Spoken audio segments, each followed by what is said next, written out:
Call to order the regular meeting of the Sierra Sands Unified School District Board of Education. I will let you know the board did meet in closed session and voted unanimously to uphold the dismissal of the following classified employee number 5272. We will now have the Pledge of Allegiance led by our Vice President Clerk, Mr. Scott. Ready? Begin. I pledge allegiance to the flag of the United States of America and to the republic for which it stands, one nation, under God, indivisible, with liberty and justice for all.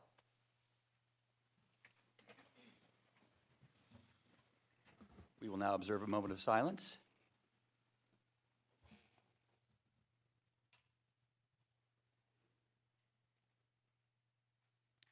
Thank you. Item number 1, adoption of the agenda.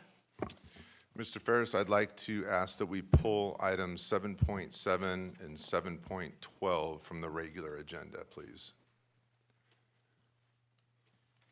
Okay, then we will adopt the agenda as altered and move to item 2, approval of minutes of the special meeting of June 7th, if there are no, and the 18th, if there are no. Just a minor thing. On the 18th, it indicated that I've joined virtually. I was actually here in chambers, if that makes a difference. It just seemed virtually, huh?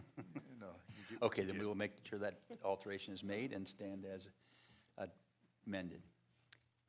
Brings us to item 3, programs and presentations. Presentation to Superintendent Dr. Dave Ostash. Dr. Ostash, would you join me at the podium?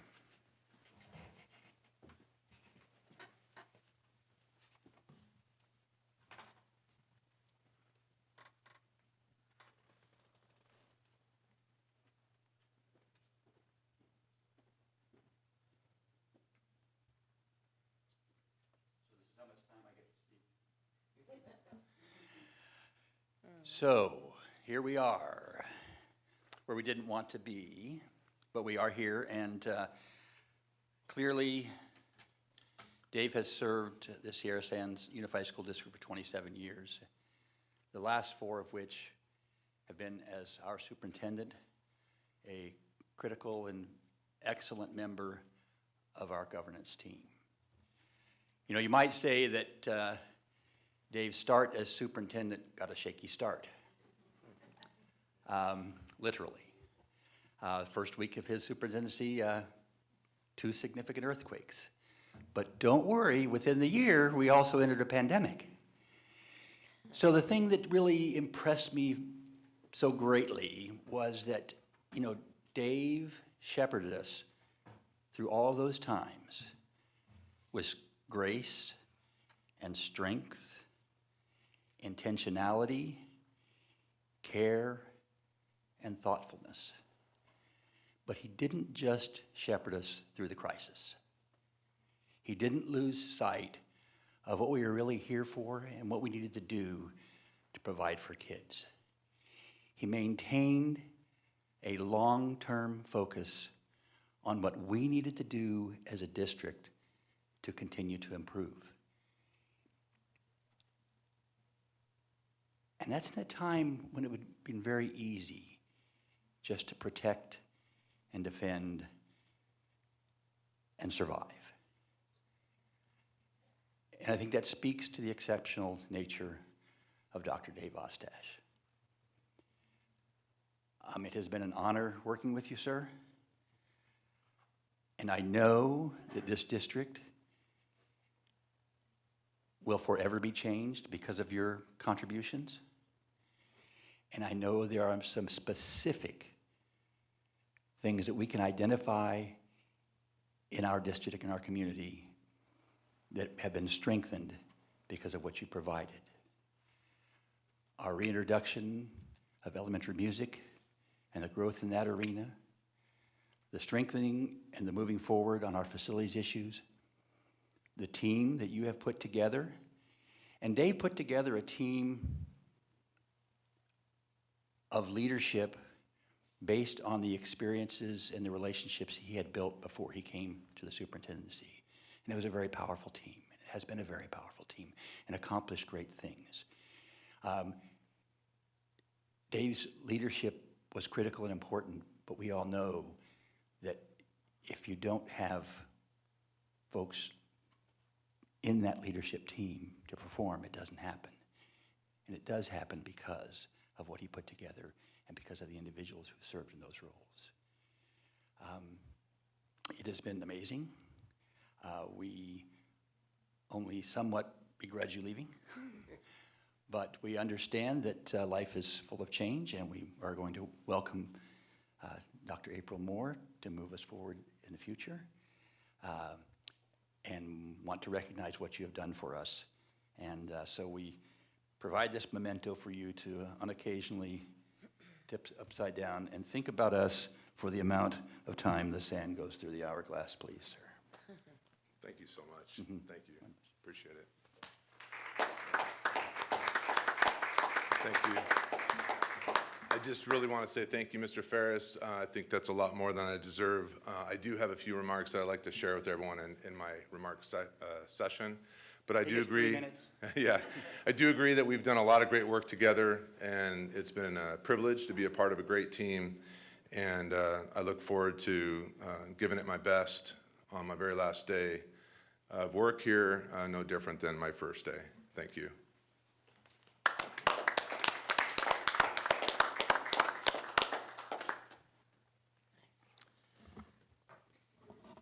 Okay, that brings us to public hearings. Item number 1, public hearing for the 2023-24 local control forming funding formula. I'll get it here. Yeah, maybe I'm a little shook. Budget overview for parents. Dr. Safko, thank you. Good evening, President Ferris, members of the board, Superintendent Ostash, staff, and community. The mic's a little loud, friends, in the box over there. As required by the local, thank you, control funding formula, education codes 42103, 42127, and 52062, all school districts must develop a local control accountability plan. The LCAP is a 3-year plan that describes the goals, actions, services, and expenditures to support positive student outcomes that address state and local priorities. The LCAP provides an opportunity for districts to share their stories of how, what, and why programs and services are selected to meet our local needs. The 23-24 LCFF Budget Overview for Parents is a required component of the LCAP. It is intended to help educational partners better understand funding decisions included in the district's budget. The total revenue projected for 23-24 is $78.6 million, of which $60.7 million is local control funding formula. $11.1 million is other state funds, $1.1 million is local funds, and $5.7 is federal funds. Of the $60.7 million in LCFF funds, $6.2 million is generated based on the enrollment of high-need students, foster youth, English learner, and low-income students. The LCFF budget overview for parents, the LCAP, and the district budget must be presented at a public hearing prior to the board meeting at which the LCAP and the budget are adopted. The LCFF budget overview for parents, the Sierra Sands Unified School District LCAP, followed by the district budget, will be presented for approval at the June 27, 2023 special board meeting. Not later than 5 days after the adoption of the LCAP, the governing board shall file the LCAP with the Kern County Superintendent of Schools. County superintendents must review the school district's LCAPs to ensure alignment of projected spending, services, and goals. The Sierra Sands Unified School District's draft 23-24 LCFF budget overview for parents is posted on the district website for review and comment. Comments received from the public hearing will be considered appropriate to make final revisions to the plan. It's the superintendent's recommendation that the board now conduct a public hearing on the proposed 23-24 LCFF budget overview for parents. A final version will be presented to the board for approval at the June 27, 2023 special board meeting. Public hearing is now open.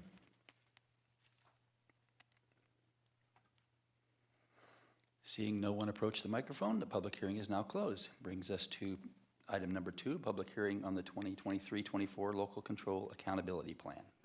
I'm going to begin with the components of the LCAP because the introduction is the same, or the background. The components of the LCAP for the 23-24 school year must be posted as one document assembled in the following order: LCFF budget overview for parents, plan summary, engaging educational partners, goals and actions, increased or improved services for foster youth, English learners, and low-income students, action tables, and instructions. The LCAP must be presented at a public hearing prior to the board meeting at which the LCAP and district budget are adopted. The LCFF budget overview for parents, the 23-24 LCAP, and the Sierra Sands budget will be presented for approval at the June 27, 2023 special board meeting. Not later than 5 days after the adoption of the LCAP, the governing board shall file the LCAP with the Kern County Superintendent of Schools.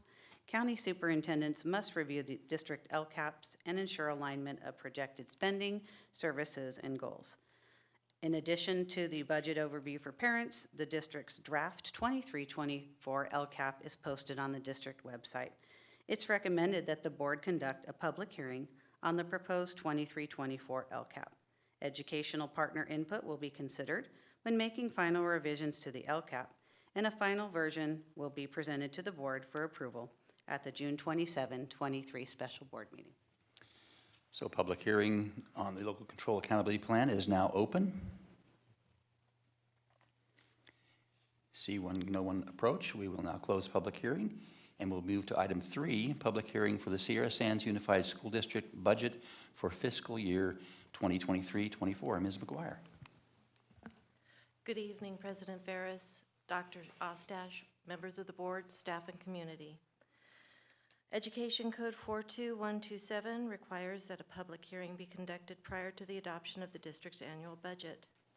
The superintendent recommends that the board conduct a public hearing on the district's budget for the 23-24 school year, and the budget is currently posted on the district's website at www.SSUSD.org. We will now open the public hearing. Seeing no one approach, we will close public hearing. Thank you, Ms. McGuire. That brings us to item 5, reports and communication. First, we'll open for reports from members of the board. Anyone have any wish to? So I wore a celebratory shirt this evening. I wanted to celebrate Dr. Ostash's 4 years as superintendent, but 27 years in the district, and he meant the world to us throughout this. It's been hard to see him go. But I'm also wearing this because I'm excited about Dr. April Moore joining us and looking forward to, please, like 10 or 20 years of phenomenal service. Because that whole picking a new superintendent thing is not something we like to do very much. So anyway, thank you for everything for both of you. Anyone else? 3 more years, that gold watch was in there, but you cut it short, so no watch. Just fine. Okay, that brings us to the superintendent's report. Dr. Ostash. Thank you. Mr. Ferris, thank you again for those really kind words. That it really means a lot to me, and it really has been a privilege to be a part of the team. I'm kind of taking it all in this evening, and one of the things that I note is that, on one hand, it kind of feels kind of unceremonious to be here in my last board meeting, and among my favorite people are here, but there aren't many people here. But actually, that's a marker of the success that we have as a team. And so what I mean by that is I have a lot of colleagues, and I know the board here have colleagues around the state where there are boardrooms that are still very much struggling with issues that are challenging to work through for districts and for staff and for community, that there's no judgment that that's the case, but it takes a lot of focus away from the classroom in some cases and the focus on students. And I just want to say that the fact that we have relatively very few people here, to me, is emblematic of the trust that our excellent board has and our excellent administrative staff and our teachers and staff, and the focus that we maintain on students and the mission that we have on developing learners and future leaders. And it just really, that means there's a lot of success in Sierra Sands. And so I just think it's perfect that there aren't that many people here, because it means that we get to do, as we move forward, what we do best, which is focusing on students, giving them the best educational opportunities possible so that they can be our next generation of Americans, of voters, of contributing citizens. And so I'm very humble in my appreciation for being part of a great team. And so with that, I do want to make a few remarks. First, just a couple perfunctory remarks. Our attendance report is month 9 enrollment is 5,016. Last year this time was 4,993, so we're up 23. And I also wanted to announce that the board will be conducting a self-evaluation meeting to be held on June 26th at 2 p.m. But I do want to issue some very specific thank yous. So first of all, I want to thank the board. I was hired by 3 of the 5 here in the room tonight on the board, by Mr. Ferris and Mr. Rockwell, Mr. Scott. I also, at the time, was hired by Mr. Johnson and the late Miss Amy Castillo-Covert, and I think we all regret that Amy's not here to join us. She was always so supportive of me, and I always felt a real love and regard from her, and so I'm thinking about her right now. And then not too long after that, also Dr. Hout came along, and then now Mrs. Campbell and Mr. Campbell. And so every single one of you board members, I thank profoundly. You've entrusted me to lead an awesome district.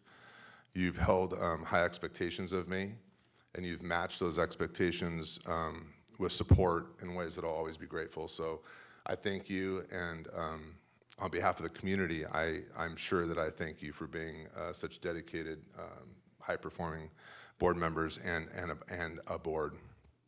I want to thank my cabinet, most of whom are here this evening. Just an incredible team of professionals. They always put the needs of students first, and we've worked so closely together to bring success to our schools and to our departments, because we all work together, and that makes a promise that our community benefits. And I've been really fortunate to have in my cabinet and my management team just great colleagues and friends, so thank you very much. Diane, right in front of me, Mrs. Naslin, thank you. Every single day I've looked forward to coming to work. I don't think we've had a bad day together. In fact, I know we haven't. Just knowing that every day I'd walk in the office and you'd be there, we always had that good morning. We always chit-chatted and then got going on the day. And so they were good days. I'm thankful to have had your dedicated support and your loyalty. Thank you very much. And then Dr. April Moore, I'm so grateful that you're joining the team. I have every confidence in you, and I really look forward to continuing transition conversations.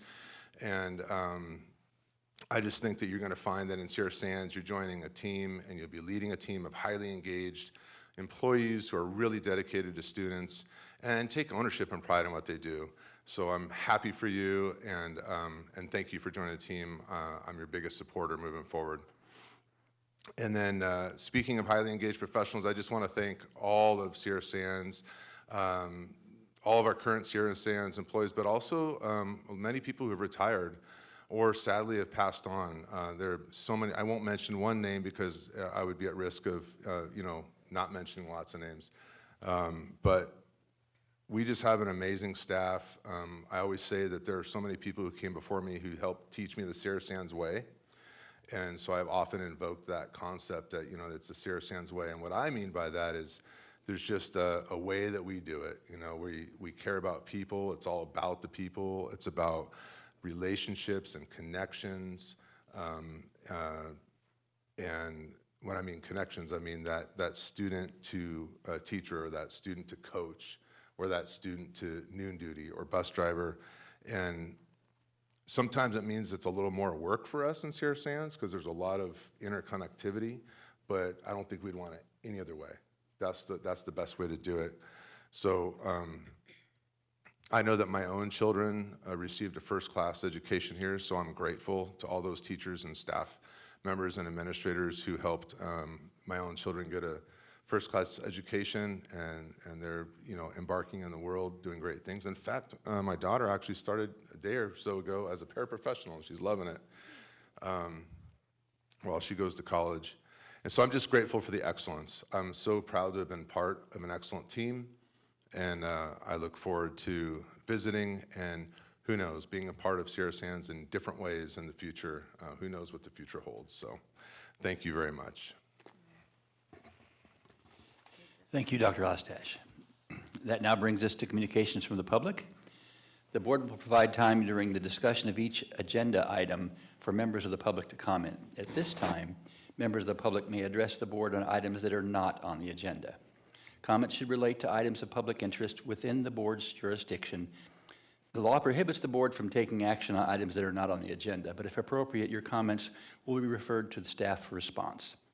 When addressing the board, please state your name at the podium and limit your remarks to 3 minutes. In accordance with the board bylaws, the board will limit the total time of public comment to 30 minutes. Those wishing to address the board beyond that 30-minute time limit may do so at the end of the scheduled meeting agenda. So I now open for public comment. Do we have anyone?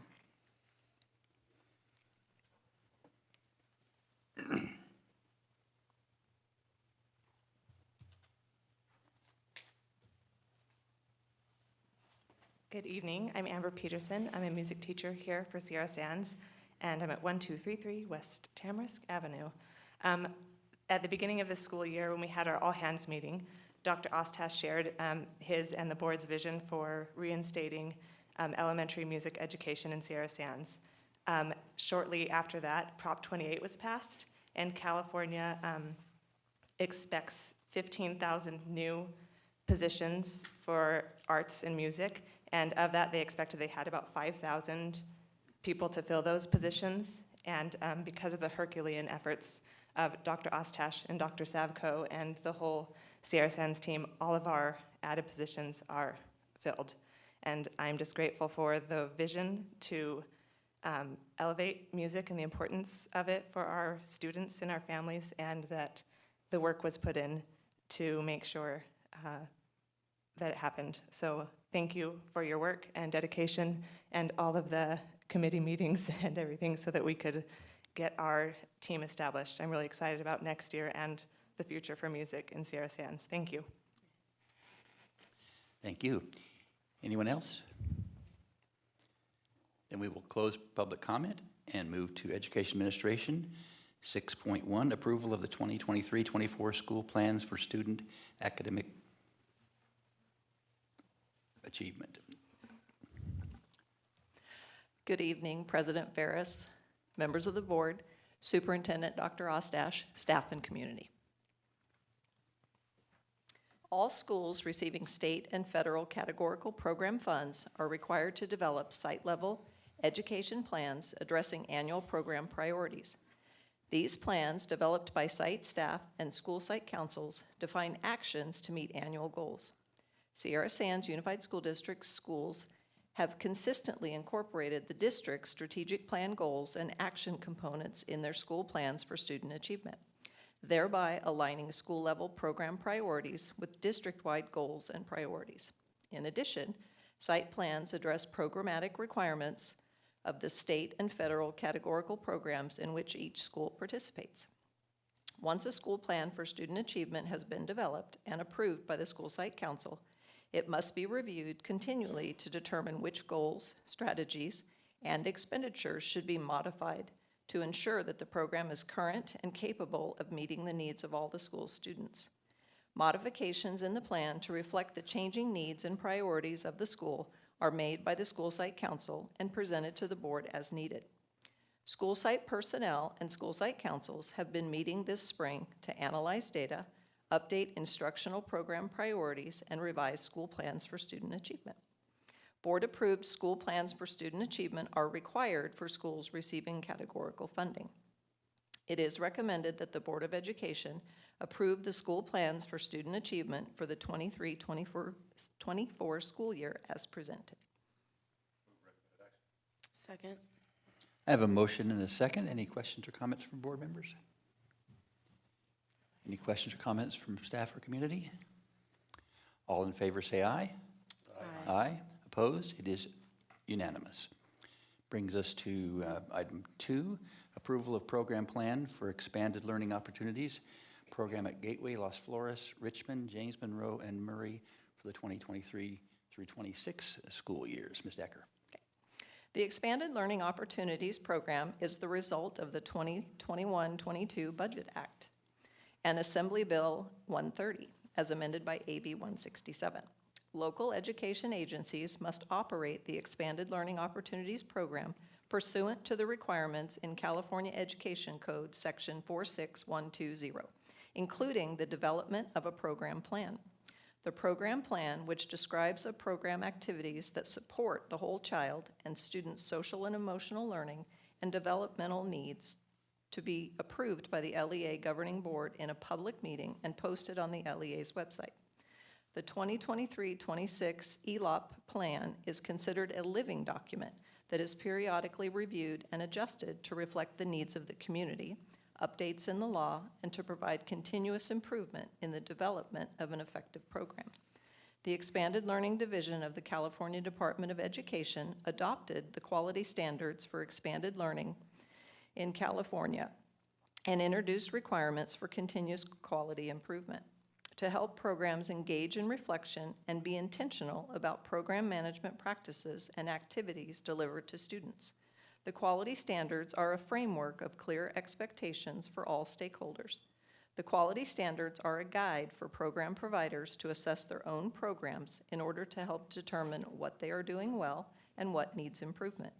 The following areas are addressed: safe and supportive environment, active and engaged learning, skill building, youth voice and leadership, healthy choices and behaviors, diversity, access, and equity, quality staff, clear vision, mission, and purpose, collaborative partnerships, and continuous quality improvement, and program management.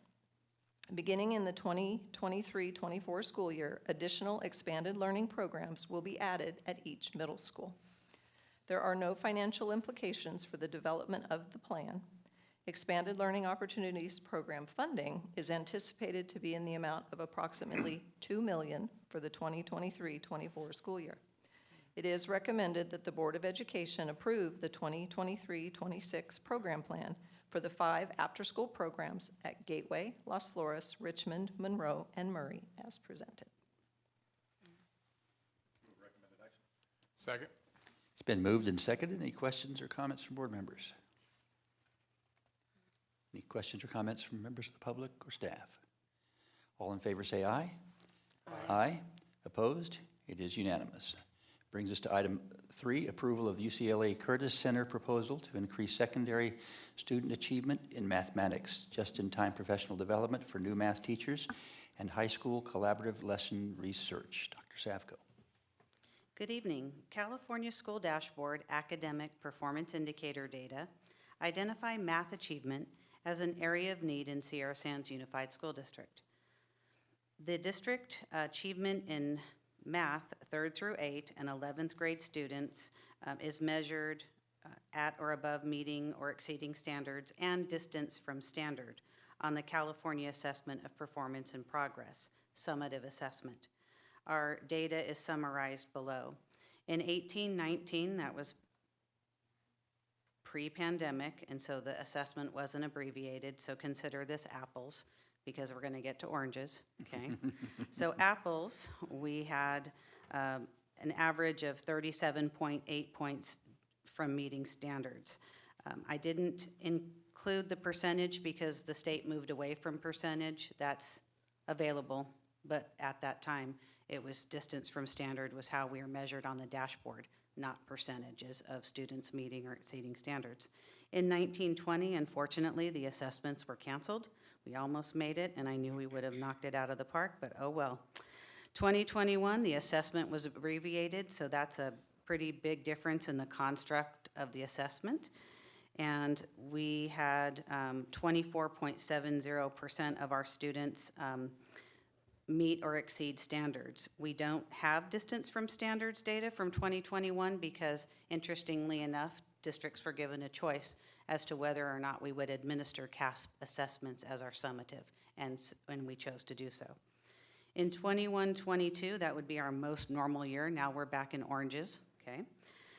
The abbreviated assessment indicated that on average, our students were 69.4 points from meeting standard and 25.08% met or exceeded standards. That's 3rd through 8th and 11th grade. In 2019, the district was awarded a 5-year, September 30, 2019 through May 31, 2024, Department of Defense Education Agency, or DODEA grant, redesigning math pathways to ensure military-connected student success and college readiness for $750,000. The 2 goals of the DODEA 2019 grant are as follows. 1, improve the math achievement of middle school military-connected students as measured by the SBAC math assessment between 2018 and 2023, with the target of a 2% increase each year. Number 2, same goal, but for high school students, and a 2% increase each year. An integral aspect of the 2019 DODEA grant has been establishing a partnership with the UCLA Curtis Center for Mathematics. The Curtis Center has a strong tradition of involvement in the entire spectrum of mathematical activity, with programs ranging from K-1 mathematics to advanced current research. In addition, they contribute to writing some of the performance tasks on the CASP. In 2019-21, the district contracted with the UCLA Curtis Center for Mathematics and Teaching to improve secondary math achievement. The scope of the work included the development of secondary math pathways and units of instruction, or scope and sequence, to align math instruction to the mathematics framework and California Common Core standards. The framework would have been the 2014 version. The contract was funded through the California Department of Education's one-time funding low-performing students block grant. Additional contracts with UCLA were articulated in the DODEA 2019 grant budget. In 21-22, we had a contract to develop interim assessments and performance tasks to align to the units of instruction. And in 22-23, this past year, we had a contract for planning support for classroom implementation of focus lessons and virtual planning support sessions with Curtis Center mathematics specialists. A continued partnership between Sierra Sands and UCLA Curtis Center would benefit the secondary mathematics program and support the DODEA 2019 grant goals. Current considerations. The 23-24 UCLA Curtis Center proposal to increase secondary student achievement in mathematics through just-in-time professional development for teachers new to the district will include 4 days or 24 hours for middle schools and 4 days or 24 hours for Burroughs High School to engage educators in a compilation of inquiry-based, standards-aligned, math practice-focused lessons from the current units of instruction, and 5 days for BHS to facilitate the following initiatives: assessment data review to select the mathematical focus of the lesson, development of a lesson research question for the CLR, creation of a TPP-style lesson, the public teaching of the lesson, so that's when a teacher volunteers to teach and other people observe it, and then a post-discussion and reflection on that lesson. The one-year proposal, July 23 to June 24, to increase secondary student achievement in math is estimated at $85,500. The district's 2019 DODEA grant will fund the proposal and professional development-related costs for the personnel and substitutes. I have to just smile on that word, substitutes. I might be one of the substitutes, and that's okay. It is recommended that the Board of Education authorize the district to enter into a one-year 23-24 UCLA Curtis Center contract to increase secondary student achievement in mathematics as presented. Move the recommended action. Second. I have a motion and a second. Any questions or comments? Mr. Rockwell. Yep, so we've worked with the Curtis Center for a while now. The assessments over the last several years have been sort of crazy. So having an understanding of how we're doing year to year really is not easy to measure. I guess my question is, you know, what indicators have we seen that would tell us that the Curtis Center and what we've been doing with them has been effective? I think that's a great question. So I would say it's been a fruit salad because we've had apples and oranges, okay? There are so many variables, it's hard to isolate which variable we could attribute success to. So I would say the best measure we have is to compare the interim assessments that were developed, those results in 22, 23, right? I would consider that baseline. I wouldn't consider 21, 22 because that was still a less stabilized school year in instruction. And so I would say we should and could compare our interim assessment data to last year's baseline and see if there's an increase. But again, there are so many different variables. That's why we wanted to focus on new teachers, because all of that work would be lost, right, if we onboarded new teachers and said, here's your Algebra 1 class and a book and your teacher's edition, because that's not how we do our business anymore. We follow our units of instruction and we administer our interim assessments, reflect on what the strengths and gaps were in those formative assessments so that we can develop intervention, which is challenging in the secondary environment because we have to embed those reteaching moments into that 50 or so minute class period. So in summary, sir, it would be interim assessments and comparing baseline from last year to this current year. But the variables will be significant. We won't have the same teachers. So I don't know if we want to add bananas into that fruit salad. I don't know. I like bananas, but I had a question. So we've been doing this program. How do the teachers like it? Are they Great on question. board? Great question. So UCLA is one of the two major houses of math instruction in California. So you've got Stanford and Joe Bowler, and then you've got UCLA Curtis Center. So they're well-respected. They have nothing but credibility. I would say that, and they always evaluate their impact. They'll do evaluation surveys with anonymous feedback, right? So they are required to do that because their program, UCLA is a research-based center, and so they engage in research-based or evidence-based practices. So they always administer feedback surveys. I would say our teachers are empowered by the UCLA research and partnership.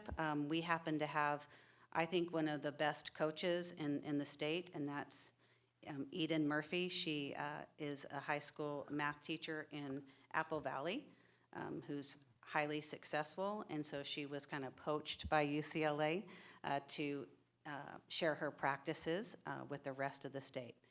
I would say that UCLA's relationship with Sierra Sands is the catalyst for improved math instruction. It's unfortunate that we don't see obvious evidence of that yet. Well, I mean, we've had some issues with keeping teachers, so I mean, it's kind of hard to see the evidence when we haven't, have some of those teachers. Right, We and had our subs all year long. in yes, and our classes. first year of true implementation of those units of instruction and assessments was the pandemic year online. Right. Right? And so we had to shift to that professional development and that lesson making in a virtual environment, and we did our best. And then we had to apply that virtual learning back to in-person. And so this last year was really our second in-person year. It was our second, well, actually, it was our first true implementation, I would Right. say. Okay, thank you. You're welcome. It's complicated, and I'm so sorry. No, it's good. Any other questions or comments? I just want to compliment, I comment that, the area of our concerns on math have been something we've been dealing with for a long time. But I believe we've been putting the efforts and the concerns and the resources in the right places.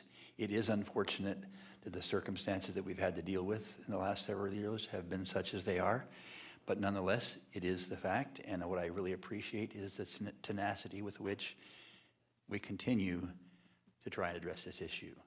And I am hopeful, as you are hopeful, that we will begin to see in some real raw numbers, as Dr. Rockwell would like to see. I just promoted you to doctor, didn't I, Kurt? Thank you, that's okay. But I think it's understandable where we are, and I think it is important that we not give up because it is a critical issue, and I appreciate the work that's going into addressing and accomplishing it. We are not ignoring it, indeed. So, any questions or comments from members of the public? I guess Mr. Rockwell. I do have one other. I mean, I definitely think that, you know, obviously the last 3 or 4 years have been absolutely Volatile. crazy for lots of people in lots of ways.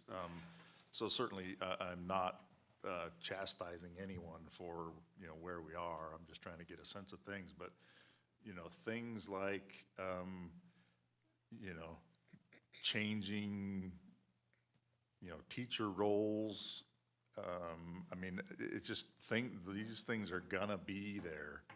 So we gotta figure out how to do this assessment of our programs in a very fluid environment. You know, we can't say that it's the environment that's causing us not to be able to assess our success. We have to be able to assess our success even in these crazy times, and, you know, with, you know, kids moving in and out and going to, you know, independent study or, you know, other alternative educational means, and teachers kind of doing the same thing. And somehow we have to figure out a way, and I'm not saying I've got it. It's not that I'm smarter than anybody else to be able to say that. We already knew that part. Yeah, I know. Yeah, and you that probably did not need an accent on it either. But we're gonna have to figure out a way, and I'm probably preaching to the choir, but, I don't think anybody would accuse me of not being data-driven, so that's accurate. Thank you. Any other questions or comments from board members? Questions or comments from members of the public? All in favor say aye. Aye. Opposed? It is unanimous. That brings us to policy development and review. Move 7-1 to 7-16, minus 7-7 and 7-12, which were pulled earlier. I have a motion for the entire policy development and review agenda. Do I have a second? second. It's been moved and seconded. I appreciate that motion. I do want to make sure, though, you know, our key job is to make and revise policy, and I want to make sure that we all understand and the public understands the seriousness with which we take that role. And I want to make sure that if there are any items on this list that you have questions or concerns about or want to make comments about, that field is open for you to do so right now.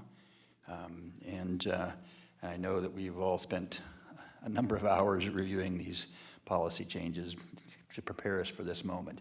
But were there any questions or comments that people wanted to make at this time on any of these? Mr. Rockwell. Yeah, I think that, you know, by and large, these changes are typically driven by, you know, changes in laws and, you know, various policies throughout the state.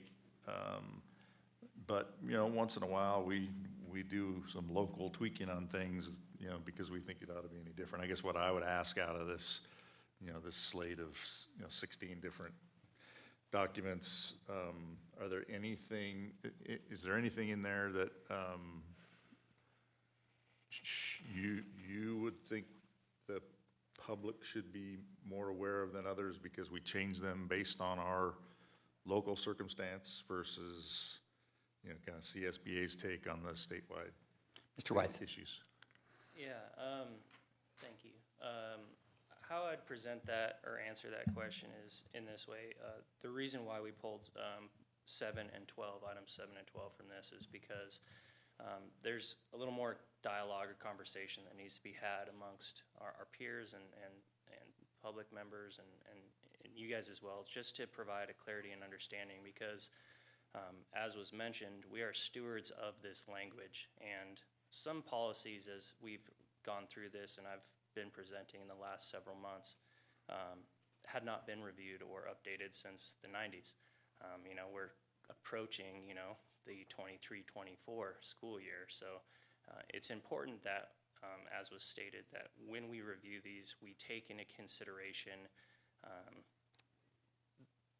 the opportunity for people to come along to, you know, 20 years later in some instances, or 25 years later in other instances, and the language changes that occur, and how that adapts or forces us to adapt some of our day-to-day practices. So with that being said, we pulled those two items because they need to be further addressed. Outside of that, I would just say, you know, for public knowledge and awareness, education code has changed drastically in the last 10 years, specifically to identifying more gender-neutral language and procedures and operations, and making sure that we have the language to enforce certain types of behavioral outcomes, such as when we ride the bus, what is going to promote a safe and healthy environment on a bus versus a classroom, because they look very different.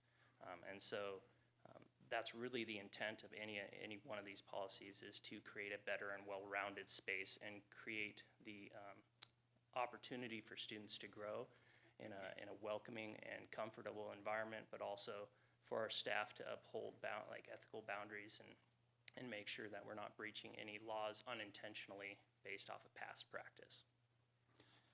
Thank you. Did that answer your question? Any other questions? Yeah. Ms. I would Campbell? imagine or hope that classroom environment would kind of be similar to the bus environment, because you're still in a school setting, if you will. And I feel that kids should still have those rules and, you know, have appropriate language, appropriate behavior, blah, blah, blah, blah, just like in the classroom. Also, the other, with what we're finding with just, for example, like cereals, the red dye, the blue, yellow, or all those colors that they put in to make it pretty, is not necessarily, it's actually causing ADHD and things like that. So, in the,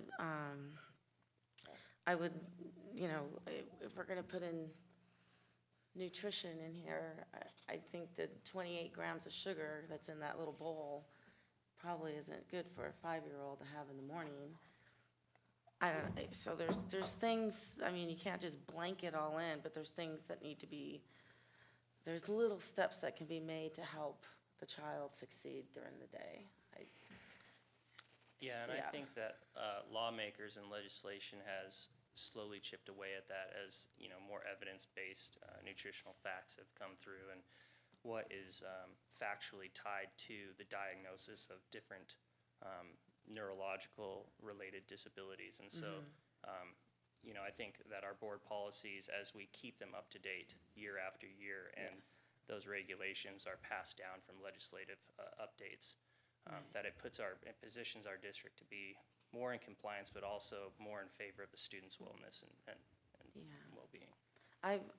And just being in the school district, which is, I love teaching, but I saw through the years, when they didn't have the free lunches or whatever, you know, kids were bringing their snack, and the kids were bringing their breakfast or having breakfast at home. And I was noticing, just as the years go by, the kids that did have the more sugar in the morning are the ones that, you know, have the most difficulty focusing, and not all of them, but I mean, there is a trend there. Then you can follow a graph, and so I would like to see, you know, instead of Fruit Loops for a 5-year-old, how about some banana and a cinnamon? I don't know, but, and that's what, so I know that this is a blanket statement with the wellness and food and nutrition, but it's something to look at, I think. And also having a part of a class with looking at the ingredients in a label. I mean, it's pretty profound, actually. So, anyways, that's my 2 cents. Ms. Campbell, did you want to have us pull item 2 from that to vote separately, or did you just want to comment on that? Yeah, because I remember when I was doing first grade, and and the student would have a birthday party, and the parent would want to bring cupcakes, but it was like, well, we can't do cupcakes. And I said, well, as soon as they get rid of the Fruit Loops, then, what, I mean, this kid has a birthday, and, so, yeah. So there's a catch based on too. your comments, do you want us to pull item 2 and vote separately on it, or do you just want the record to show your comments? I'm not sure about pulling it, I just want to be aware of Okay. that, of the nutrition. So the record can show your Yeah. comments To, together. to draw attention, I guess more specifically, most of this policy is pretty, it's a compliance component, but most of it has stayed the same. In this one particularly, we're updating it, so it goes from Chris Groves to Sue LeBlanc, and that's in the event that if there is a complaint regarding nutritional factors, or identifying who to communicate with or contact, that we're compliant with identifying the current employee holding that role and scope of responsibility, as well as just additional language articulating the responsibility of the district to communicate to the public some of these factors as well. Any other questions or comments from the board on any of these items? Any questions or comments from members of the public? All in favor say aye. Aye. Opposed? It is unanimous. That brings us to Personnel Administration. Move 8-1, 8-2. Second. 8-1 and 8-2 have been moved and seconded. All in favor say aye. Opposed? It is unanimous. That brings us to 8-3, notification of adjustment of salary compensation for management employees for the 2023-24 school year. Dr. Ostash. Thank you, Mr. Ferris. I'm happy to report that the district reached a settlement agreement with CSEA in its chapter number 188 for the 23-24 school year. While the agreements between bargaining units and groups may vary to some extent, the district endeavors to support compensation increases that represent overall equivalent value. Upon ratification, CSEA and its chapter 188 will receive a 7% on-schedule increase for the 23-24 school year. As is the district's regular practice, we will increase the management salary schedule by an equivalent overall value. The district is interested in identifying ways to retain its management employees.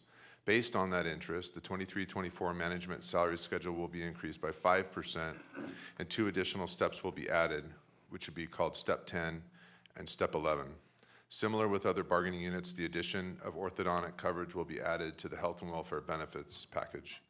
Unlike CSEA and confidential employees, the district does not provide the supplemental health benefit to management members. Implementation of agreement is supported by a 3-year multi-year projection within the board-adopted 5% ending fund balance reserve requirement. The multi-year projection will be submitted to the Kern County Superintendent of Schools Office for approval. I recommend that you approve the adjustment of salary compensation for management employees commencing in the 23-24 school year as presented. Second. Been moved and seconded. Any questions or comments from board members? Any questions or comments from staff or community? All in favor say aye. Aye. Aye. Opposed? It is unanimous. That brings us to item 4, notification of adjustment of salary compensation for confidential employees for the 2023-24 school year. Dr. Ostash. Thank you. Same background as the last item. Current considerations for this item: upon ratification, CSEA and its Chapter 188 will receive, as mentioned before, a 7% on-schedule increase for next year. As is the district's regular practice, we will increase the confidential salary schedule in this same amount, which would be by 7%. In the agreement reached with CSEA in Chapter 188, the supplemental health benefit was increased from $1,000 annually for full-time employees to $1,200 annually. This benefit is provided to help offset the cost of the members' health and welfare contribution. Since confidential employees are most aligned with CSEA regarding their positions, the confidential employees will receive the same increase in the supplemental health benefit as well. Similar with other bargaining units, the addition of orthodontic coverage will be added to the health and welfare benefits as well. A copy of the confidential salary schedule is attached. Implementation of the agreement is supported by a 3-year multi-year projection within the board-adopted 5% ending fund balance reserve requirement. The multi-year projection will be submitted to the Kern County Superintendent of Schools Office for approval, and I recommend the approval of the adjustment of salary compensation for confidential employees commencing in the 23-24 school year as presented. It's been moved and seconded. Any questions or comments from board members? Questions or comments from members of the public? All in favor say aye. Aye. Aye. Opposed? It is unanimous. We will now insert the concurrent agenda personnel items 1 through 5. Okay. Move 8, move 2.1, or whichever number you want to give. Okay. Concurrent agenda 2.1, certificated personnel. Second. Been moved and seconded. All in favor say aye. Aye. Opposed? It is unanimous. Brings us to item 2, ratification of tentative agreement between the California School Employees Association and its Ridgecrest Chapter Number 188 and the Board of Education regarding settlement of contract negotiations for the 23-24 school year. Dr. Ostash. Thank you, Mr. Ferris. And so this is the agreement we keep referencing in the previous items. So the background in it is that we reached agreement, a tentative agreement with CSEA Chapter 188 for negotiations for next year. And a summary of the agreement is as follows. For the 23-24 school year, the district will apply a 7% across-the-board raise on the salary schedule effective July 1, 2023. Now, the next thing that I'm going to describe is a meaningful attempt to not fully fix the minimum wage issue, but it was a meaningful attempt, and obviously CSE and district agreed, which is this is new language that will be inserted in the contract, which basically guarantees that for early level employees, year 1 or year 2, up on that top left side of the salary schedule where you're looking at minimum wage implication, this will allow employees to receive increases each year, even if they're within that minimum wage. I'll read it and see if it makes more sense than what I just stated. Unit members whose salary is equal to the California minimum wage for the first year of their employment, which is the first step, will advance to the next salary step associated with their salary range that is greater than the minimum wage for the duration of the subsequent year of employment, or second step.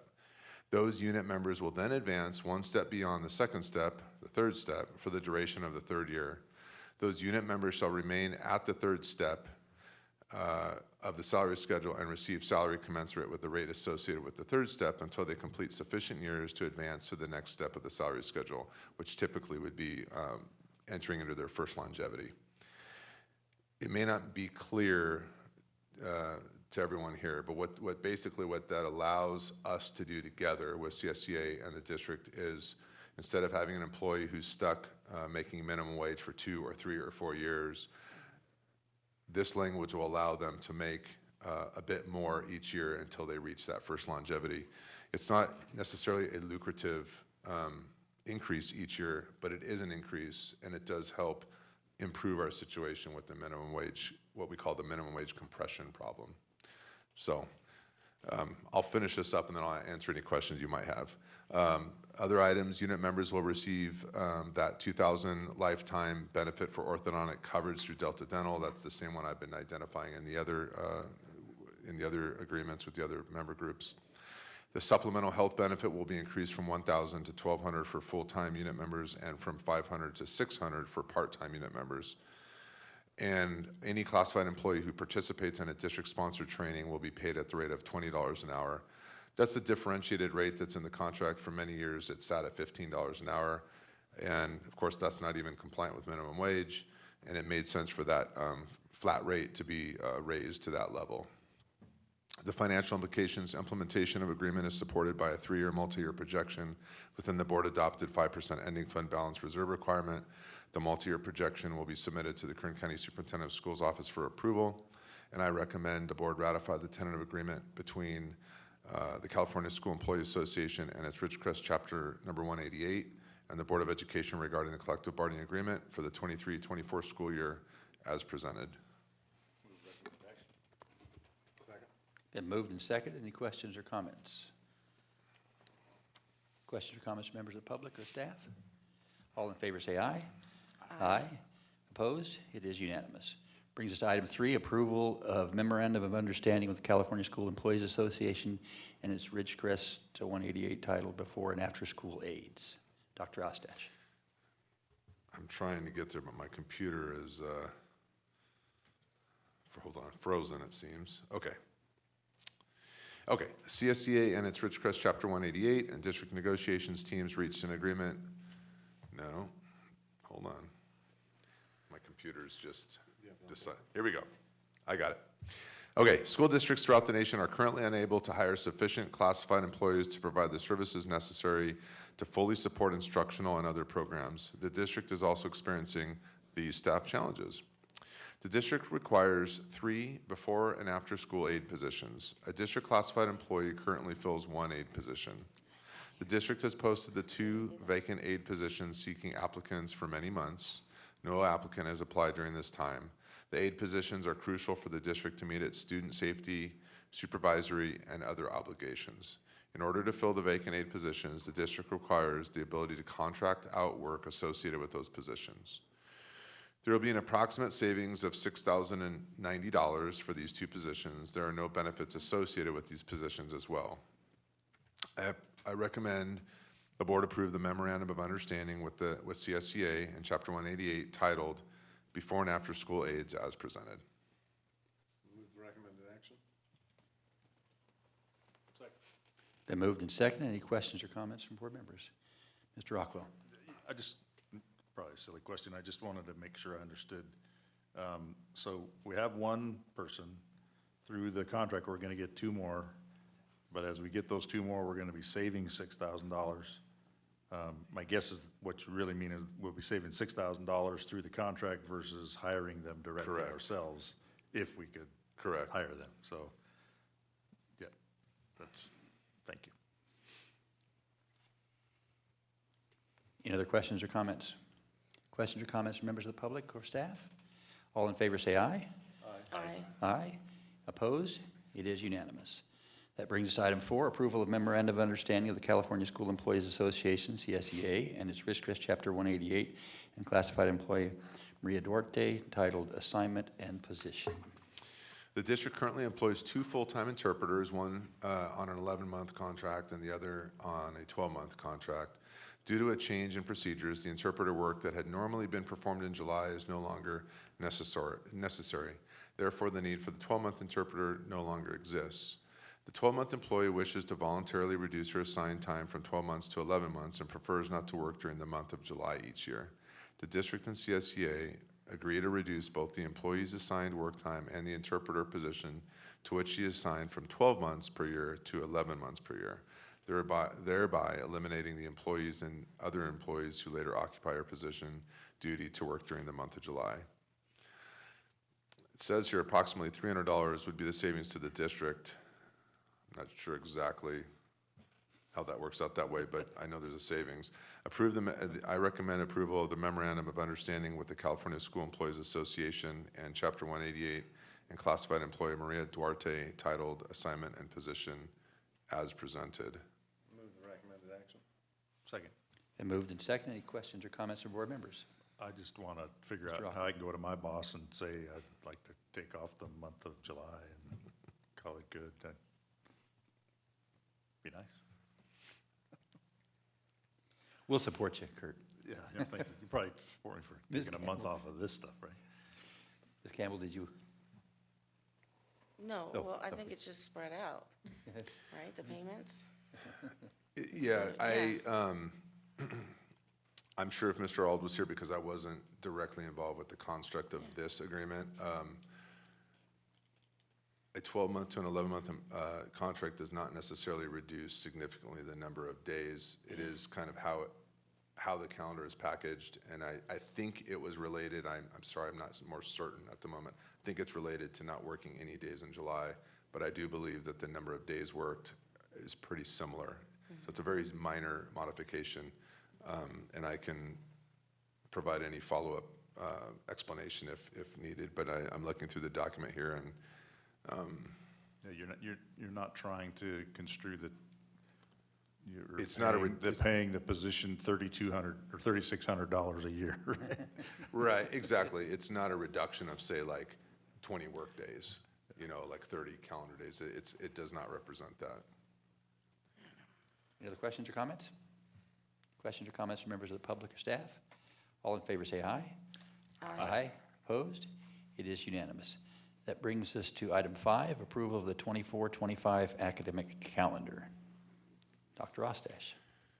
Okay, I know that we have seen these items before. Let's see if I need to read the whole thing. The District Calendar Committee meets annually to develop recommendations. We work, of course, with all of our associations and meet with staff, students, parents, community throughout the year. The academic calendar for the... Move your recommended action. Yes, thank you. Been moved. Do I have a second? Second. Been seconded. Any questions or comments on the academic calendar? So since you shortened up the dialogue on this, I'm going to expand it out a little bit again. We've talked about this before, but certainly in the header, it doesn't indicate that we talk to parents or students or, well, and I guess, so how do parents particularly provide input into the calendaring process? Because it's we work hard with the bargaining units, Right. certainly, but, how the calendar lays out does not only impact members of bargaining units, it impacts every parent and every student in the district. So how do we provide some input from those affected people? I would say that, we have our school site councils at our school sites and our PTO, our active PTOs. I will acknowledge that that our contract calls for, we have a contractual obligation to meet with our bargaining units. We don't have a contractual, obligation to meet with parents. That doesn't mean that we don't want to. So school site councils at the school sites, PTOs, we have the Superintendent's Council that meets 6 times a year now, and we always include, at least in one of those, this item and kind of make people aware and solicit input. We don't really currently have a mechanism where we solicit all of the parents to do that, but we're very, we're very responsive and open to input from the community. Well, and this session right here. An open board session, is welcoming of parental input. Thank you. Would Mr. that Scott? be a good item to put on future agenda items, maybe to have that discussion, Mr. Rockwell? Okay. Just talk loud. You gotta be really light on it. I've been trying. I turned you off. Yeah, thank you. I guess I don't know that I would consider it a kind of a board agenda item as much as, if there's a consensus that, the board thinks that there ought to be a more organized mechanism for parental input or something on this. And maybe not. I mean, maybe that's just a sensitivity I have and I may be the only one. But it does seem to me that, everybody in the community is affected by what we do with our calendar. And to assume that our bargaining units are the only equity that should be considered is, and obviously that's not the case necessarily. If you read the board header, it seems like it is. And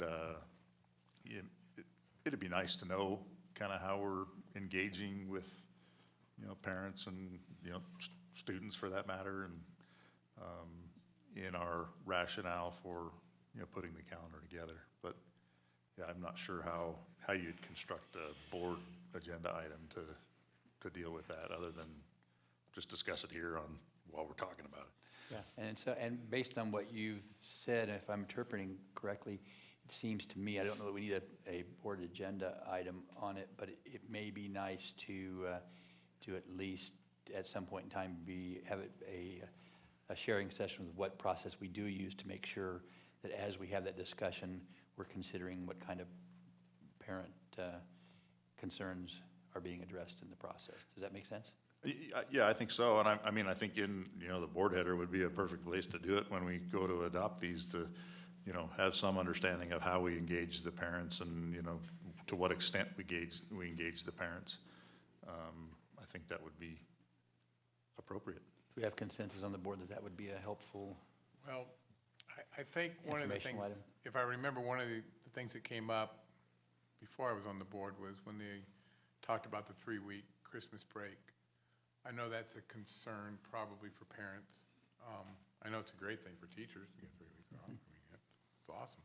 But I imagine that's a little bit of a concern, what they're going to do with their kids during that time.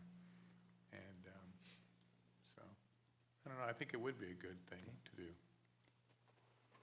Ms. Campbell, you think that might be Oh, helpful? yeah. What I remember is there was a ballot, and you picked one and went with that. You're talking about as a teacher? Yeah, Yeah. when I was, Yeah. yeah. Yeah. Because I had my kids with me anyway, so it's not, yeah. Okay, so it sounds to me like we don't need necessarily a specific board agenda item, but if we could have maybe a little information shared with us about how that process does take that into consideration in a meaningful way. Does that meet everybody's purpose? Yeah, and if this conversation spurred some additional activity in ensuring that we, pulse the community that's affected, that's nothing wrong with that. Okay. Let's see, then any other questions or comments on the item as it stands? Any questions or comments, members of the public or staff? All in favor say aye. Aye. Aye. Opposed? It is unanimous. That brings us to construction administration. Item 10.1, and we will insert at the end of construction administration at 10.3, concurrent item 3.1. Mr. Coit.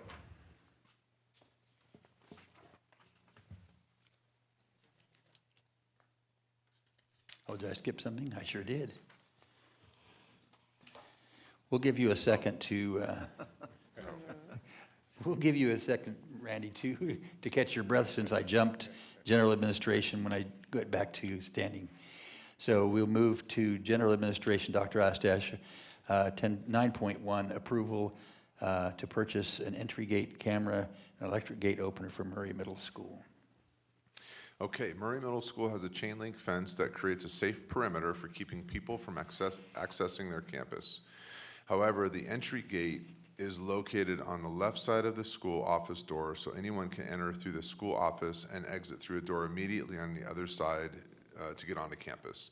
Therefore, it is a safety concern, which means that the campus is not completely secure. Current considerations: to completely secure the campus and ensure that the gate remains locked, it has been determined that an entry gate camera and electric gate opener should be installed. This will allow office staff to view visitors at the gate from a surveillance device in the office. The electric gate opener will allow office staff to unlock the gate if the visitor is welcome. The quote for the cost of the equipment, labor, and installation is attached for your review. I'll add that this has kind of been an effort where we have been kind of systematically trying to go through each school and bring this standard, if you will, at every school site. So I just want to identify that you'll probably start seeing some more of these as we move around the district. For example, we installed a similar type recently at Inyokern Elementary School. So there are other schools on the list. I recommend that the board approve the purchase of this entry gate camera and electric gate opener for Murray Middle School as presented. Move the recommended action. Second. A motion and a second. Any questions or comments from board members? I guess I just want to comment. I think we all know the motive for these kind of security increases, and I think in the back of my head I have the mentality that we hear in almost every community where something bad happens, and my sense is that would never happen here. But I don't want us to be in that place at some point in time where we say we thought it would never happen here. So I appreciate the attention to these kind of security issues, even though it doesn't seem like we ought to be candidates for it. And I will add to that, it's interesting, you know, the wording there about, you know, to make it completely secure. I mean, the reality is there is no school in America that is completely secure. But what we do, we have a great dedicated team. We have a district safety committee, and we're constantly looking at our priority list and accomplishing as much as we possibly can to harden the target. The research shows that your best effort is to maintain a priority list and to constantly improve your safety by hardening the target, because the more time that you give to your school site or your school district, you know, lives are saved and emergency response gets there. So we're constantly hardening the target. Appreciate that. Any other comments or questions by board members? Any comments or questions, member of the public or staff? All in favor say aye. Aye. Opposed? It is unanimous. Brings us to 9.2 on the regular agenda. Authorization for board member travel to the California School Boards Association Annual Education Conference and Delegate Assembly Meeting. Dr. Ostash. So the board, of course, has a protocol that requires board authority for all travel. Current considerations, information, and dates for registration have been received for the 2023 California School Boards Association, known as CSBA, Annual Education Conference, Delegate Assembly Meeting, and Board of Directors meetings held just prior to the annual conference. The dates for the conference are November 30 through December 2, 2023. Mr. Rockwell is a member of the CSBA Delegate Assembly, which is scheduled to meet on November 28 through 29. That should say 2023, by the way, prior to the conference. Additionally, Mr. Ferris is a member of the CSBA Board of Directors, which holds meetings November 27 through 29. As a member of the Board of Directors, Mr. Ferris will receive complimentary conference registration and 3 nights lodging during the conference. While conference specifics are not yet completely available, the conference traditionally covers a broad range of issues, including effective governance, community engagement, finance, facilities, and revenue-generating strategies, partnerships and collaborations, and student learning and achievement. The estimated cost of travel per member attending the full conference is estimated as follows. You see the total expense estimation of $2,697, and for each of the members, and then more specifically for Mr. Rockwell with the additional delegate assembly responsibilities, which we're very appreciative that he and Mr. Ferris both represent our area at that level. It's really awesome for us. His is a little bit more at $3,500 total expense projection, and for Mr. Ferris, quite a bit less because of the CSBA reimbursement. His is about $1,500. So you're looking at a total estimate for all board members to attend at $13,143.93. Let's see, the board's annual budget is $22,000 for travel. To date, no board travel funds have been encumbered for the 23-24 school year. And in accordance with the board's adopted protocol, it is recommended that the board review the proposed travel for its members to attend this CSBA annual conference, and for Mr. Rockwell to attend the CSBA Delegate Assembly meeting, and for Mr. Ferris to attend the CSBA Board of Directors meeting, and determine to what extent it wishes to authorize these travel activities. Move the recommended action. Second. Oh, we'll need to move more than recommended action. We need to move that we wish to authorize, because it's, the recommended action is that we review. True. So I have a motion to authorize? Yes. Okay, And a second. and a second. Any questions or comments from board members? I think the only thing I'd add is, you know, I sat down and I calculated travel costs last night, and these might be a little bit light, actually. But, you know, I mean, not hugely, but might be a little more than this. And I think it's important that we recognize when we voted to nominate you for the delegate assembly, we understood there was a cost involved, and we supported that as a board. So I think it's appropriate that we put our money where our mouth is in that regard. Well, and I appreciate the fact that you have dedicated so much to CSBA that you are help subsidizing the extra expense that I bring, so I do need to point out, if it's all right, Diane, maybe you saw it, I do believe that based upon a previous action earlier in this year, the board's annual travel budget is actually, I want to say, maybe 35,000. We did adjust it, I know, I don't know what it was adjusted to. Anyways, but- just for transparency and public review, that we just need to fix that, and I'll turn it back over to you. I also think that probably that delegate luncheon should be removed from the expenses, because we get paid per diem for food, and I would consider that a piece of that.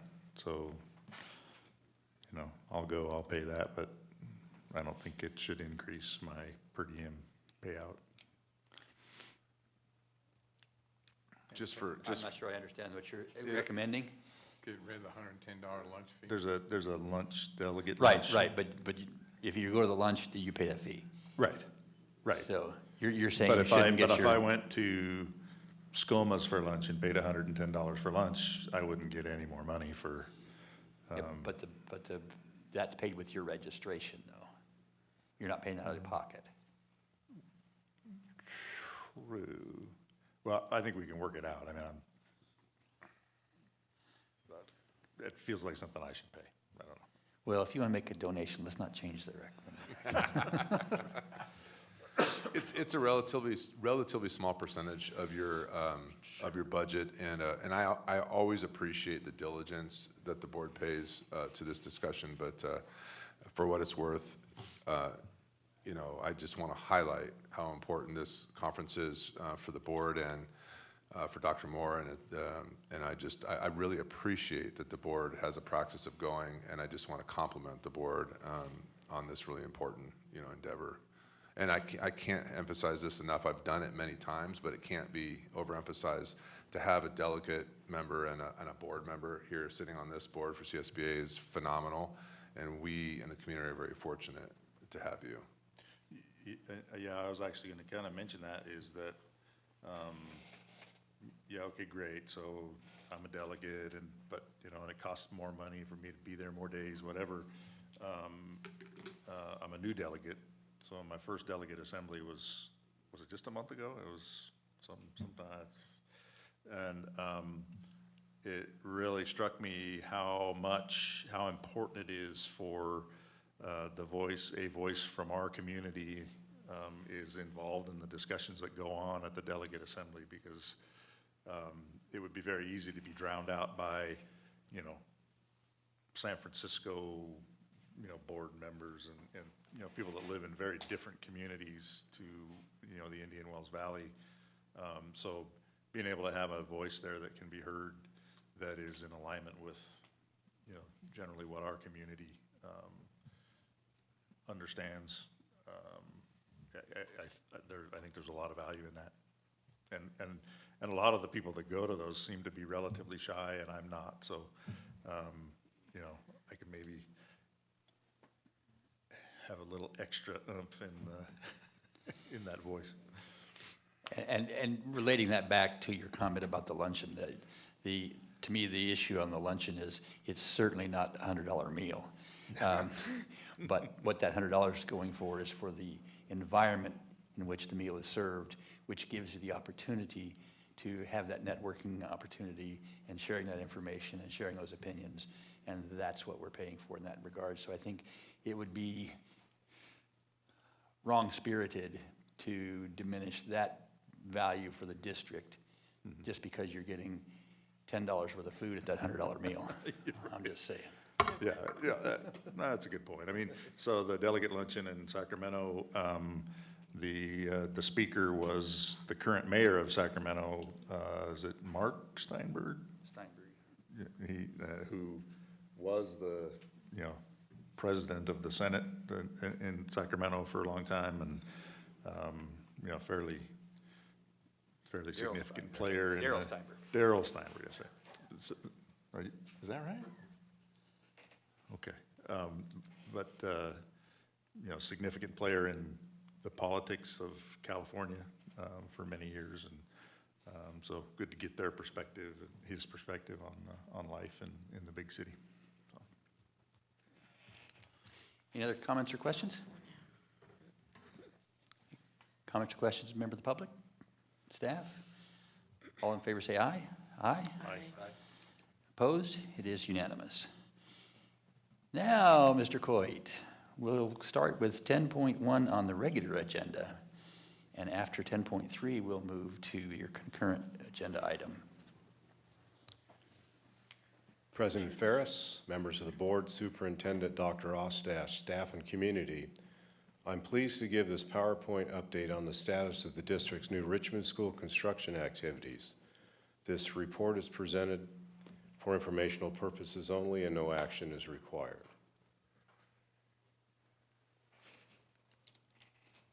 So in addition to Richmond, we have these other projects: HVAC replacement, electric bus yard, Fowler preschool, and TK classrooms taking place over the summer.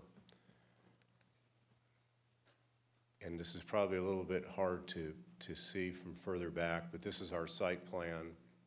And the thing that's interesting to me, just because of the way I see things, you know, if you're used to driving out by Richmond Road, it has to turn 90 degrees for north to be pointing north on this picture. So the approach which is on the bottom right now as we look at our new schools, that's Richmond Road.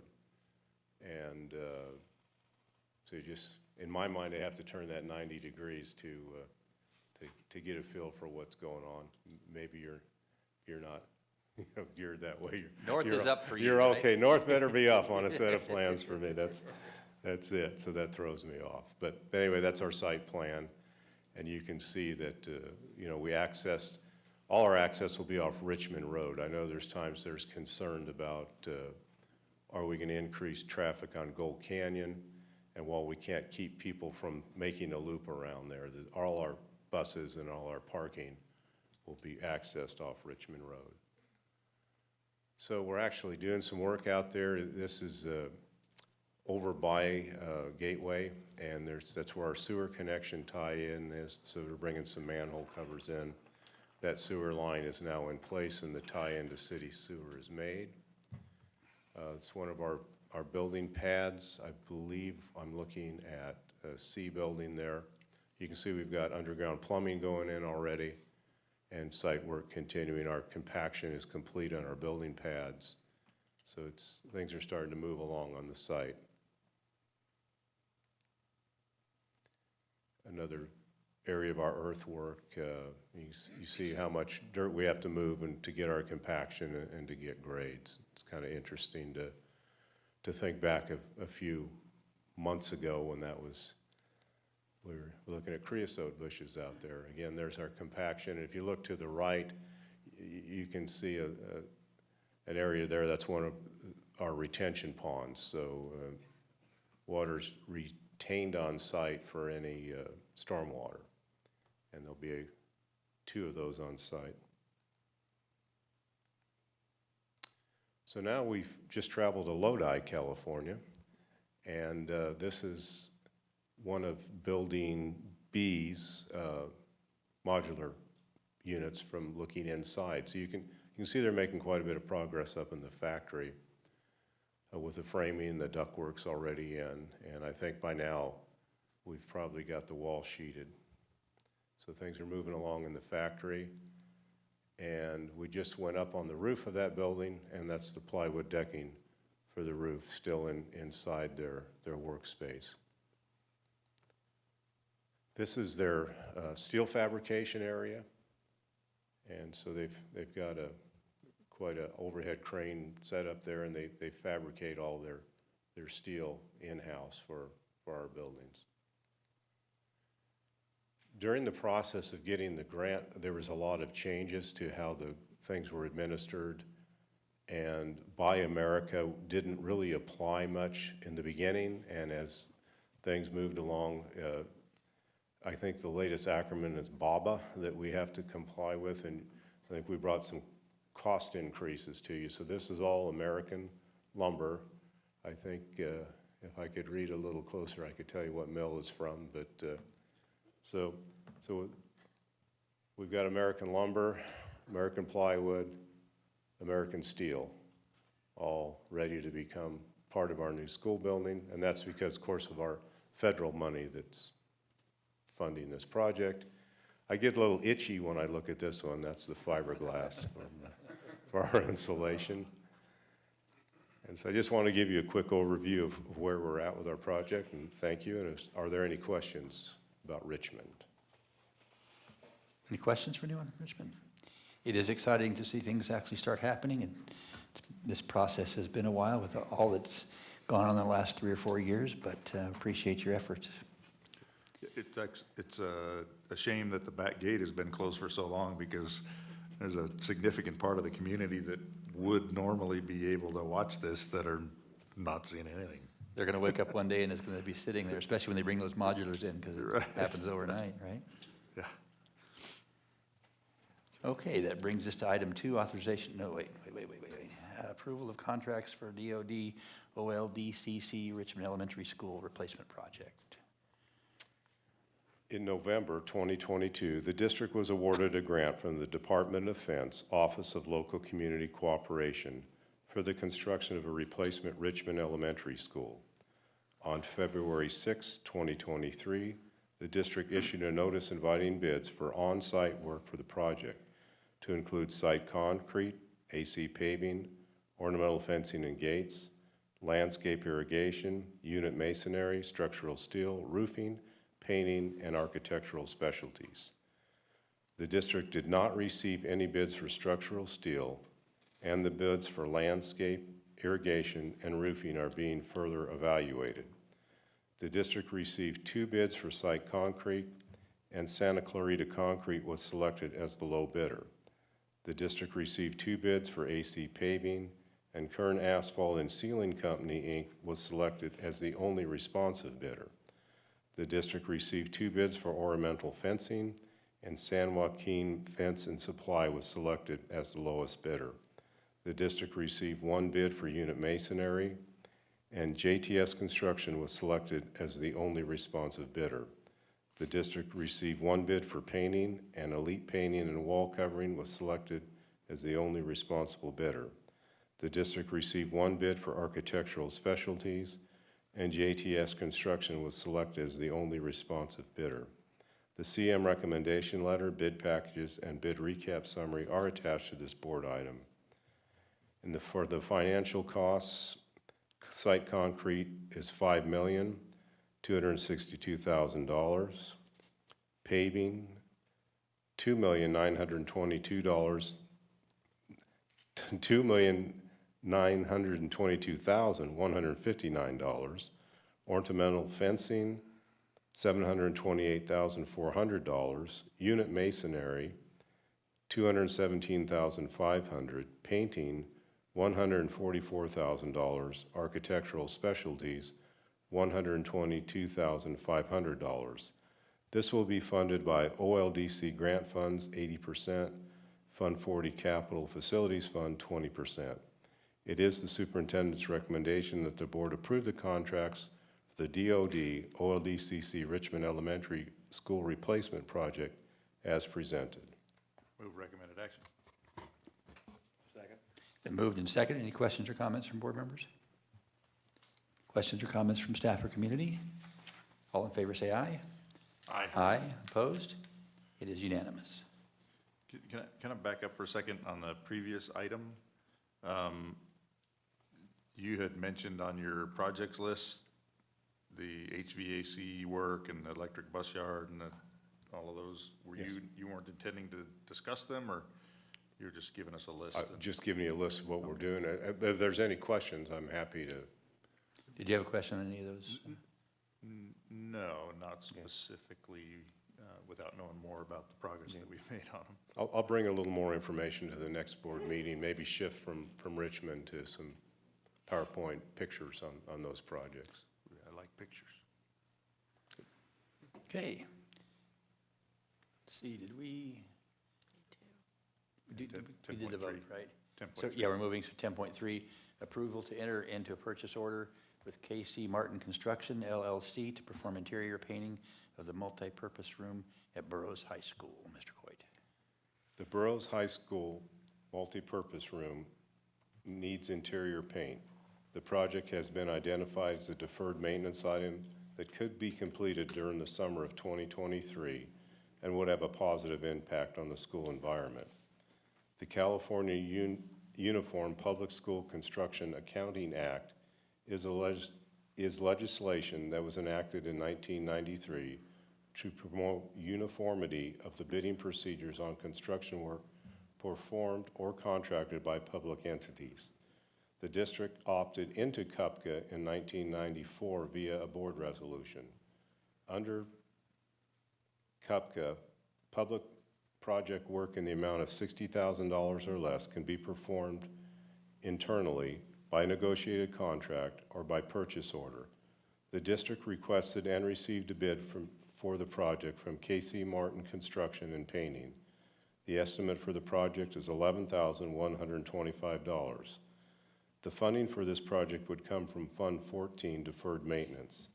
It is the superintendent's recommendation that the district contract with K.C. Martin Construction, LLC, for the interior painting of the MPR at Burroughs High School as presented. Move recommended action. Second. It's been moved and seconded. Any questions or comments from board members? Mr. Rockwell. Just always happy to see local folks getting the business. Any other questions or comments from board members? I love it. Questions or comments, members of the public, staff?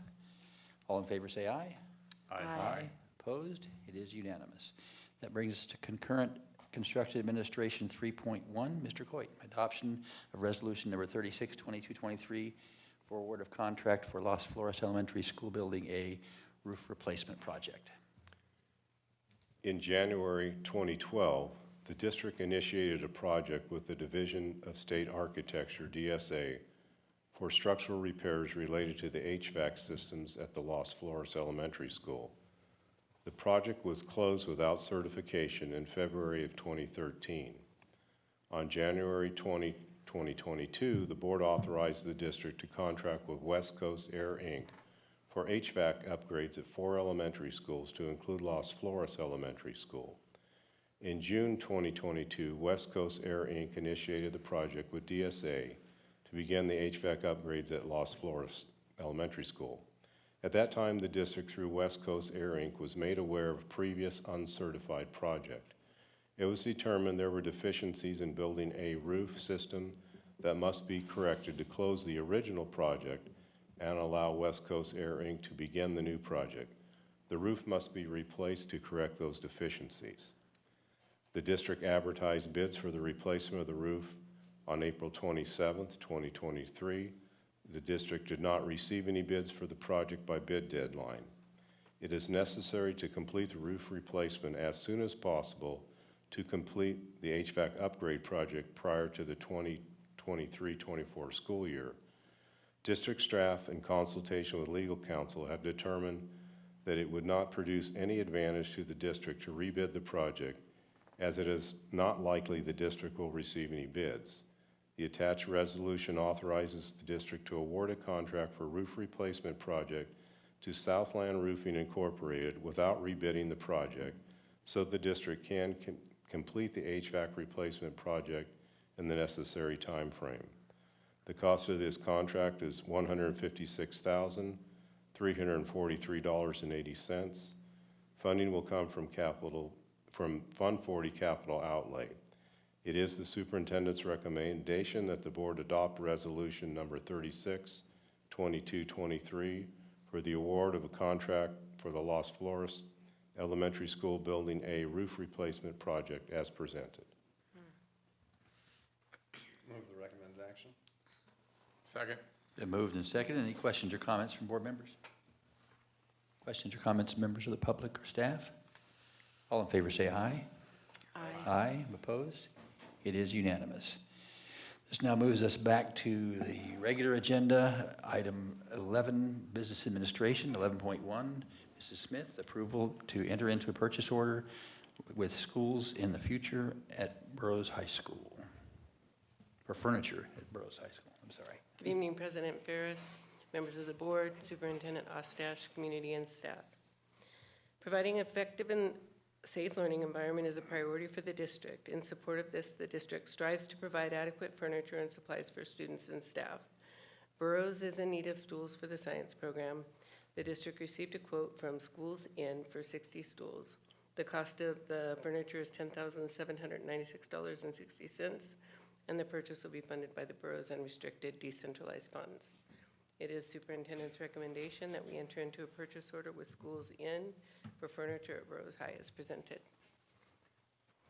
Move recommended action. Second?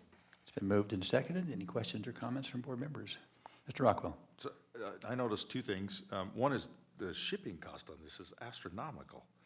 It's like 30% of the cost of the stools to ship the stupid things. It seemed really high to me. But Nope. Are these, well, yeah, okay. Yeah, you would know better than I get a lot of stuff shipped, but it's not as much air in it as these. And these are the same uncomfortable lab chairs that we sat in when we were at Burroughs. That's why they need new Like that. When I pulled this up and looked at it, I thought, man, I would have thought that somebody would have done something with these things in the last 40 years. Gee, wow. Yeah, they raised the So shipping price. just comments, wasted time, because I want to make this meeting go as long as it can. Any relevant comments or questions? Any questions or comments from members of the public? All in favor, say aye. Aye. Aye. Opposed? It is unanimous. We will now temporarily adjourn the meeting of the Sierra Sands Unified School District Board of Education to convene the meeting of the In-Your Current Schools Financing Authority. I believe the only thing on the agenda is the approval of the minutes. If they stand as presented, we will accept those and adjourn the meeting of the In-Your Current Schools Financing Authority Board of Directors meeting and reconvene the meeting of the Sierra Sands Unified School District Board of Education to move to the consent calendar. Move entire consent calendar.